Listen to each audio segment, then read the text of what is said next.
Hello students, welcome to my class. আজি মই তোমালোকক 5.1 এক্সাৰসাইজৰ কোৱেশ্চন নম্বৰ 2 আৰু কোৱেশ্চন নম্বৰ 3 টো মই শিকাম। কোৱেশ্চন নম্বৰ 2 আৰু কোৱেশ্চন নম্বৰ 3 টো অতি সহজ, তোমালোকে কৰি ভাল পাবা। টু দিয়া আছে যদি প্ৰথম পদ a আৰু সাধাৰণ অন্তৰ d তলত দিয়া ধৰণৰ তেন্তে প্ৰতিটো ap ৰে প্ৰথম চাৰিটা পদ লিখা। a আৰু d দিয়া থাকিব, অৰ্থাৎ প্ৰথম পদ আৰু সাধাৰণ অন্তৰ দিয়া থাকিব। আমি তাৰ পিছত আৰু তিনিটা পদ উলিয়াব লাগে, তাৰমানে চাৰিটা পদ উলিয়াব লাগে। প্ৰতিটো এপিৰে প্ৰথম চাৰিটা পদ লিখা। তো এটা পদ প্ৰথম পদটোতো দিয়াই আছে, গতিকে বাকী তিনিটা পদ লিখিব লাগে, ঠিক আছে। তো ষ্টুডেণ্টছ দেখা পাই আছা প্ৰথম পদ a ইকুৱেল টু 10, এইটোতো দিয়াই আছিলে। দ্বিতীয় পদটো কি হ'ব তেনেহ'লে a প্লাছ d,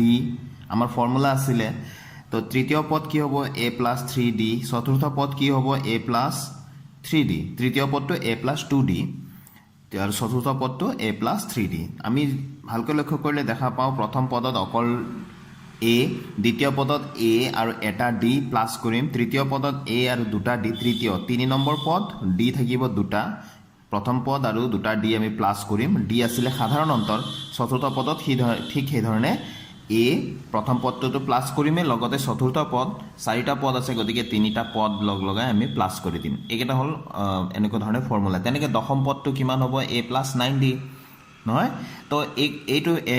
এই কথাবিলাক মই বুজাই প্ৰথম ভিডিঅ' বনাইছিলোঁ, ইণ্ট্ৰডাক্টৰী ভিডিঅ', সেইটো তোমালোকে নিশ্চয় চাই ল'বা। যদি নাই চোৱা মই এই ভিডিঅ'ৰ ডেছক্ৰিপশ্যনত মই লিংকটো দি দিম, তোমালোকে চাই ল'বা, ঠিক আছে। তো a প্লাছ d, a মানে আছে 10 আৰু d মানে আছে, d মানো দিয়া আছিলে 10, তো 20। তো ইয়াত আমি লিখি দিব পাৰোঁ যিহেতু d ইকুৱেল টু 10 এইটো দিয়া আছিলে। তো a প্লাছ 2d, a মানে 10, 2 ইনটু আকৌ d মানেও 10। তো এতিয়া 10 প্লাছ আগতে পূৰণটো আগত কৰিম, 20 ইকুৱেল টু 30 হৈ গ'ল, নহয় জানো? তো আমি বাৰে বাৰে ডিটো লিখি নাথাকোঁ, এবাৰ লিখি দিলোঁ আৰু যিহেতু d ইকুৱেল টু 10। তো a প্লাছ 3d, a মানে 10 প্লাছ 3d মানে 3 ইনটু ডিৰ মানটো লিখিম 10। তো a প্লাছ আগতে পূৰণৰ কাম 30 ইকুৱেল টু 40, ঠিক আছে। এতেকে এ পিটোৰ প্ৰথম চাৰিটা পদ কি হৈ গ'ল 10, 20, 30 আৰু 40। মই ইয়াত লিখি দিলোঁ। এতেকে এ পিটোৰ প্ৰথম চাৰিটা পদ ক্ৰমে 10, 20, 30 আৰু 40। এতিয়া 2 নম্বৰটোত যাওঁ। এতিয়া কুৱেশ্যন নম্বৰ 2ত 2 নম্বৰৰ 2টোত দিয়া আছে a -2 আৰু d 0। a মানে প্ৰথম পদ, d মানে সাধাৰণ অন্তৰ। তো প্ৰথম পদ aটো কি হ'ব, aটো যিটো দিয়া আছে সেইটোৱে হ'ব। a দিয়া আছে -2, এইটো আমি লিখি দিম ইয়াত গিভেন, অৰ্থাৎ দিয়া আছে। আৰু দ্বিতীয় পদটো কি a প্লাছ d, আমাৰ সূত্ৰমতে a মানে হৈ গ'ল -2 আৰু d মানে কিমান আছে 0, মাজত প্লাছ আছে আৰু 0, -2 প্লাছ 0 -2, 0টোতো আছে, 0টোতো 0ই নহয় জানো, গতিকে ইয়াৰ লগত প্লাছ কৰিলোঁ একো হেৰি নাই, যিহেতু ইয়াত লিখি দিম d ইকুৱেল টু 0। তো a প্লাছ 2d, a মানে -2 প্লাছ 2 ইনটু 2d মানে 2 ইনটু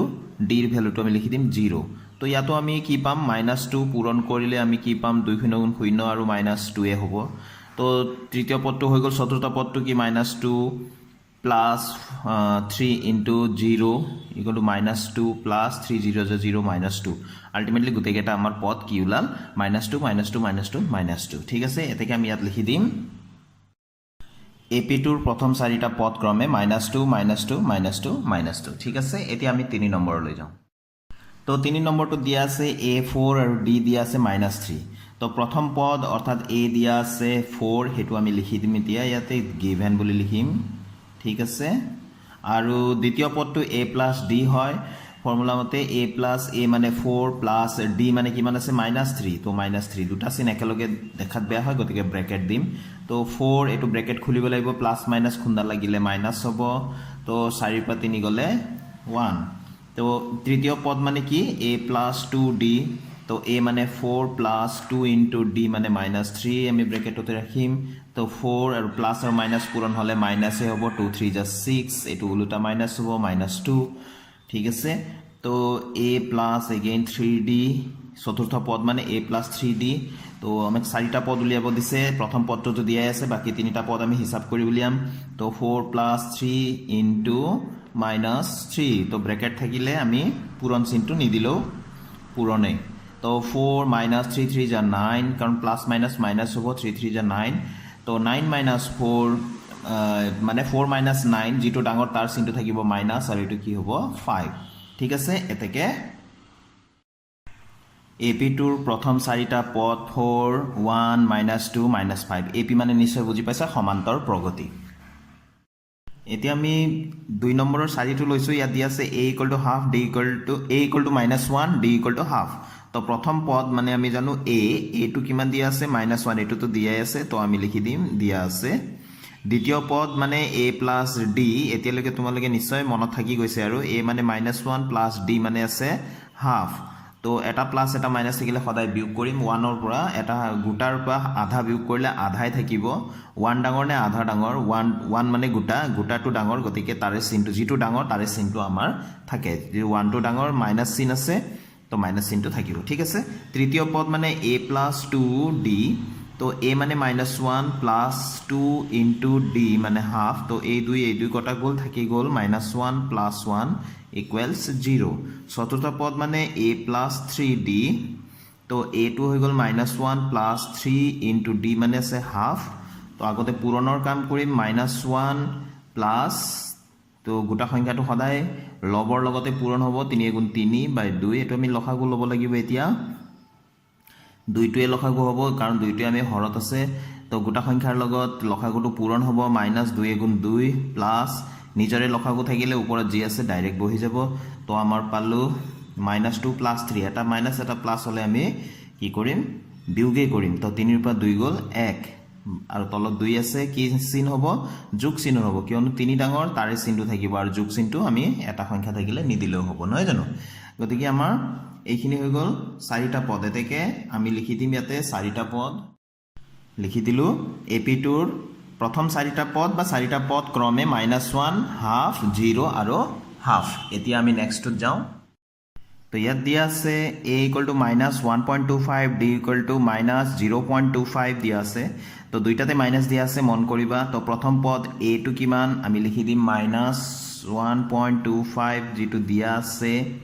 নহয়নে আৰু a দ্বিতীয় পদটো হৈ গ'ল a + d a মানে -1.25 আৰু প্লাস আছে প্লাস দিম d মানে ব্ৰেকেটত লিখিম -0.25 তো এইটো আমাৰ ইয়াতে কি হ'ব -1.25 প্লাস মাইনাস -0.25 তো এইটো হ'ব মাইনাস দুইটা একে চিন থাকিলে তো মাইনাস দুইটাই মাইনাস থাকিলে মাইনাসে দিম আৰু সংখ্যা কেটা আমি যোগ কৰিম তো 1.2525 50 হৈ যাব প্লাস কৰিলে এটো তোমালোকে নিশ্চয় জানা যোগ কৰিব ঠিক আছে দশমিকৰ যোগবিলাক তো তৃতীয় পদ a + d তো অকমান বেকাই কৰি লৈ যাব লাগিব মই যেহেতু আগতে মই এইবিলাক লিখি থলো a + 2d তো a মানে হৈ গ'ল -1.25 প্লাস 2 * d মানে হৈ গ'ল -0.25 তো মই ইয়াতে লিখিম -1.25 প্লাস মাইনাস মাইনাস এটো কিমান হৈ যাব মাল্টিপ্লাই কৰিলে আমি পাম 0.50 তো এটো আমি ইকুৱেল কিমান পাম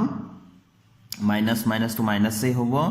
1.75 পাম তো মই এটো তলত লিখিম ঠিক আছে তো চতুৰ্থ পদটো আমাৰ হ'ব এতিয়া চতুৰ্থ পদ a + 3d তো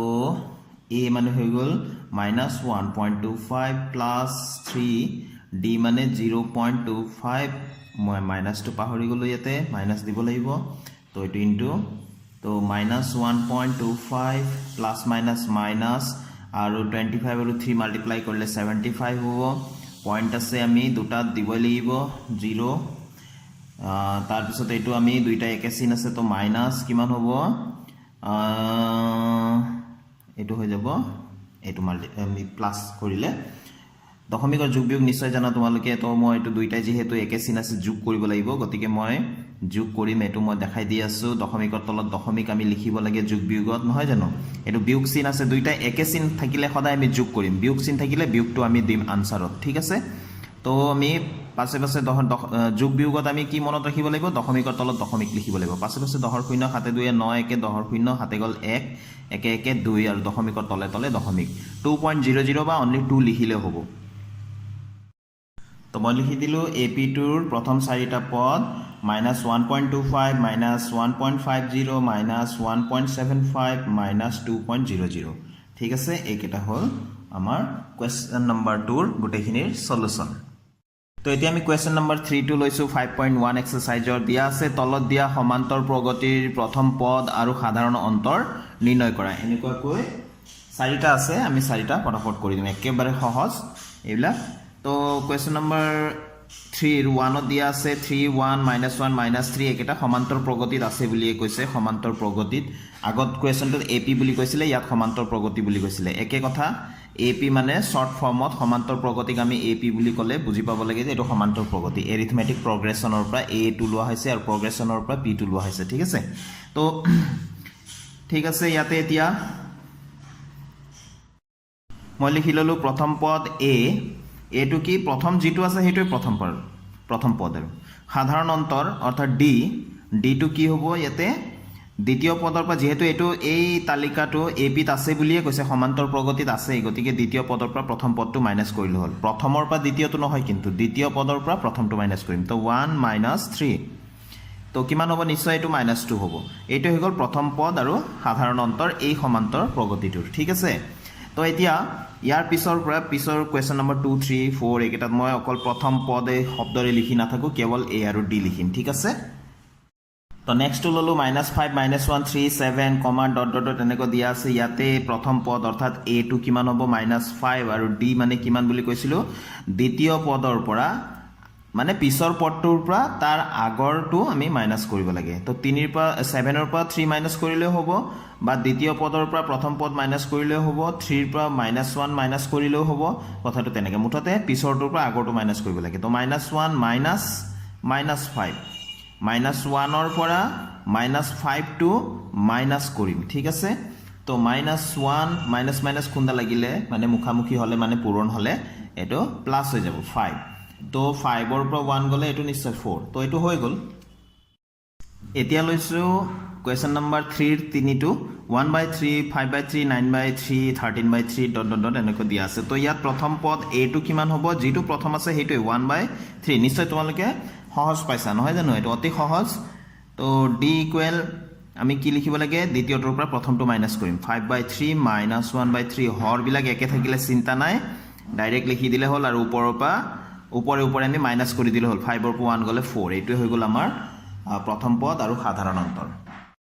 তো এবাৰ আমি 3 ৰ 4 নম্বৰটো লৈছো 0.6 1.7 2.8 3.9 কমা ডট ডট এনেকৈ দিয়া আছে তো প্ৰথম পদ ইয়াত হ'ব 0.6 আৰু সাধাৰণ অন্তৰটো হে একে ধৰণে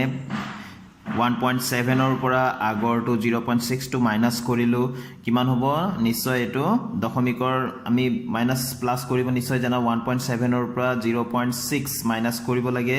তো আমি 7 ৰ পৰা 6 গলে 1 দশমিকৰ তলত দশমিক থাকিব 1 অৰ্থাৎ 1.1 হ'ব